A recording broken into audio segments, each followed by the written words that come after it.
क्या होगा अगर कुरुक्षेत्र में एक दिन ऐसा आ जाए जब गुरु और शिष्य नहीं बल्कि दो महायोद्धा आमने सामने खड़े हों।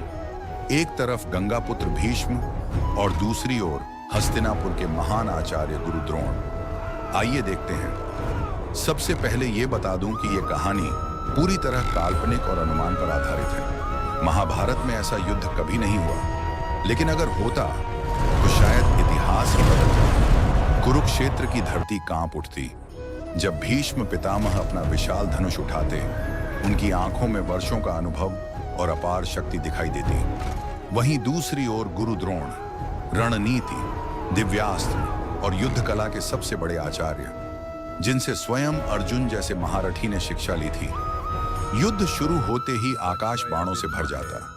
भीष्म के तीर तूफान की तरह बरसते, लेकिन द्रोण हर बार को अपनी अद्भुत कला से रोक देते। कुछ ही क्षणों में पूरा मैदान धूल और अग्नि से भर जाता। देवता भी इस महायुद्ध को देखने आकाश में आ जाते। भीष्म शक्ति में अद्वितीय थे।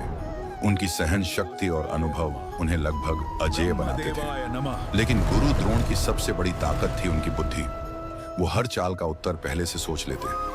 धीरे धीरे युद्ध और भयंकर होता जाता। दिव्यास्त्रों की टक्कर से धरती फटने लगती, नदियों का जल कांप उठता। एक समय ऐसा आता है जब भीष्म अपने प्रचंड बाणों से द्रोण को पीछे धकेल देते हैं, लेकिन तभी द्रोण अपनी सबसे खतरनाक युद्ध रचना का प्रयोग करते हैं।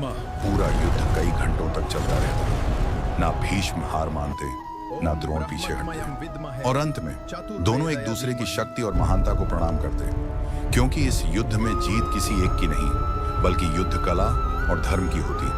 अगर आपको लगता है कि इस युद्ध में भीष्म जीतते तो कमेंट में भीष्म, और अगर गुरु द्रोण